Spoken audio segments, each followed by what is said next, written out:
அதிமுக பொதுச் செயலாளர் எடப்பாடி பழனிசாமி அறிக்கை ஒன்றை வெளியிட்டுள்ளார். அதில் ஈரோடு, திருப்பூர் மாவட்டங்களுக்கு உட்பட்ட காங்கேயம் சட்டசபை தொகுதியில் வெறிநாய் தாக்குதலால் நூற்றுக்கணக்கான ஆடுகள் பலியாகி உள்ளன. இதனால் ஆடு வளர்க்கும் விவசாயிகளுக்கு பெரும் பாதிப்பு ஏற்பட்டுள்ளது.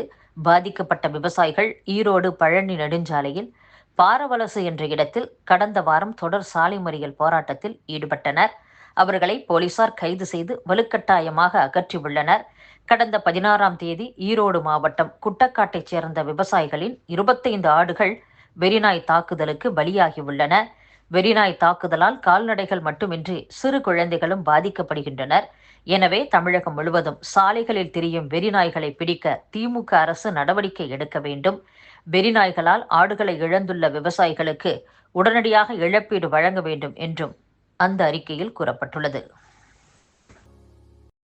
திருவண்ணாமலை மாவட்டம் செய்யாறு சிப்காட் விரிவாக்கத்திற்கு நிலம் எடுக்க ஆதரவாக செயல்படுவதாக கூறி திமுக எம்எல்ஏ மற்றும் எம்பியின் உருவப்படத்தை எரித்து விவசாயிகள் ஆர்ப்பாட்டம் நடத்தினர். முதலமைச்சர் மு க ஸ்டாலின் அரசியலுக்காக மக்களை தவறான திசையில் திருப்பி தவறான தகவல்களை பேசிக் கொண்டுள்ளார் என்று மத்திய இணையமைச்சர் எல் முருகன் தெரிவித்துள்ளார். மொழியை வைத்து அரசியல் செய்யும் நிலை இப்போது இல்லை. தமிழகத்தில் ஆன்மீகத்துக்கு உள்ளும் அரசியலை புகுத்தி ஆதாயம் தேட பார்க்கின்றனர் என்றும் மத்திய இணையமைச்சர் எல் முருகன் பேசியுள்ளார்.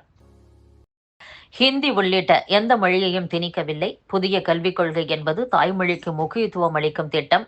வேண்டுமென்றே தமிழகத்தில் சிலர் அரசியல் செய்கின்றனர்.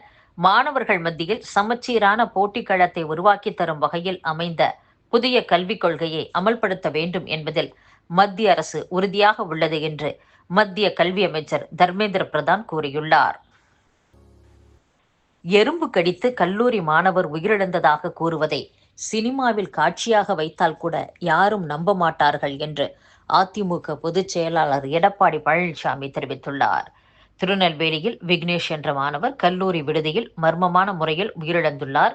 இது குறித்து காவல்துறையில் புகார் அளித்த அவரது தாய், கழிப்பறையில் அதிக அளவு ரத்தம் இருந்தது குறித்து கேட்க எறும்பு கடித்ததால் வந்திருக்கலாம் என்று பொறுப்பற்ற முறையில் திமுக அரசின் காவல்துறை தெரிவித்துள்ளது அதிர்ச்சி அளிக்கிறது.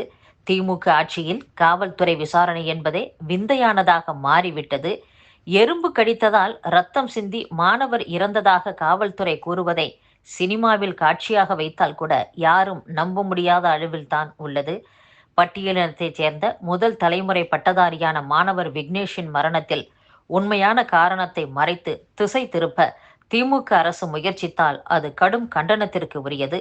முறையான விசாரணை நடத்தி மரணத்திற்கான காரணத்தை கண்டறிந்து அதில் யாருக்காவது தொடர்பிருந்தால் அவர்கள் மீது கடும் சட்ட நடவடிக்கை எடுக்க வேண்டும் என்றும் எடப்பாடி பழனிசாமி கூறியுள்ளார். எந்த நிதியையும் தமிழகத்திற்கு தர முடியாது என சொல்லும் உரிமை மத்திய அரசுக்கு கிடையாது. இந்தியா ஜனநாயக நாடு. மாநிலங்களுக்கும் அதிகாரம், உரிமை இருக்கிறது என்று திமுக எம்பி கனிமொழி பேசியுள்ளார்.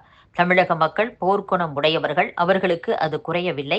இதை மத்திய அரசு புரிந்து கொள்ள வேண்டும். பொது பட்டியலில் இருக்கக்கூடிய கல்விக் கொள்கையை மத்திய அரசு மாநிலங்கள் மீது தொடர்ந்து திணிக்கிறது. யாரும் எந்த மொழியையும் படிக்கலாம், தவறில்லை. ஆனால் எந்த மொழியையும் திணிக்க கூடாது. மொழி திணிப்பைத்தான் எதிர்க்கிறோம். மத்தியில் பாஜக ஆட்சிக்கு வந்த போது மத்திய அரசின் கேந்திரிய வித்யாலயா பள்ளிகளில் ஜெர்மன் மொழி சொல்லிக் கொடுத்தனர். பின் ஜெர்மன் மொழியை எடுத்துவிட்டு சமஸ்கிருதம் படிக்க சொன்னார்கள். இதுதான் மொழி திணிப்பு, ஆதிக்கத்தினுடைய திணிப்பு. இதை மத்திய அரசு செய்வதாலேயே புதிய கல்விக் கொள்கையை எதிர்க்கிறோம் என்றும் கனிமொழி பேசியுள்ளார். தமிழகத்தில் லஞ்சம் கொடுத்தால்தான் நெல் கொள்முதல் செய்யும் அவல நிலை இருப்பதாக பாமக நிறுவனர் டாக்டர் ராமதாஸ் கண்டனம் தெரிவித்துள்ளார். தமிழக அரசின் நேரடி நெல் கொள்முதல் நிலையங்களில் 40 கிலோ எடை கொண்ட மூட்டைக்கு 40 ரூபாய் வீதம் லஞ்சம் கொடுக்க வேண்டும். லஞ்சம் கொடுத்தால்தான் நெல் கொள்முதல் செய்யப்படுகிறது. நெல் சாகுபடியில் ஒரு ஏக்கருக்கு 35,000 ரூபாய் வரை செலவாகும் நிலையில் 8,290 ரூபாய் மட்டும்தான் லாபம் கிடைக்கிறது.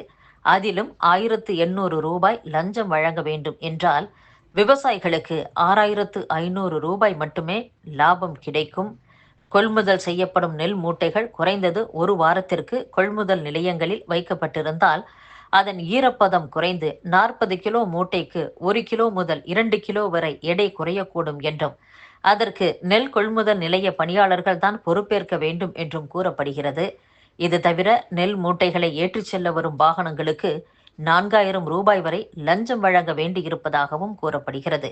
இப்படி பல முனைகளிலும் லஞ்சம் கொடுக்க வேண்டியிருந்தால் விவசாயிக்கு விவசாயம் செய்வதால் என்ன லாபம் கிடைத்துவிடும்? எனவே நேரடி நெல் கொள்முதல் நிலையங்களின் நிர்வாக கட்டமைப்பில் உள்ள பிரச்சனைகளை அரசு உடனடியாக சரி செய்ய வேண்டும் என்று டாக்டர் ராமதாஸ் கூறியுள்ளார். போப் பிரான்சிஸ் சுவாச குழாயில் பாக்டீரியா, பூஞ்சை மற்றும் ஒட்டுண்ணிகள் என பல வகையான தொற்று பாதிப்பு ஏற்பட்டுள்ளதாகவும், சுவாச குழாயில் தொற்றுக்கு தொடர்ந்து சிகிச்சை அளிக்க முடிவு செய்யப்பட்டுள்ளதாகவும் தகவல் வெளியாகியுள்ளது. தைவான் ஜலசந்தியில் கனடாவின் போர்க்கப்பல் பயணித்ததற்கு சீனா கடும் கண்டனத்தை தெரிவித்துள்ளது.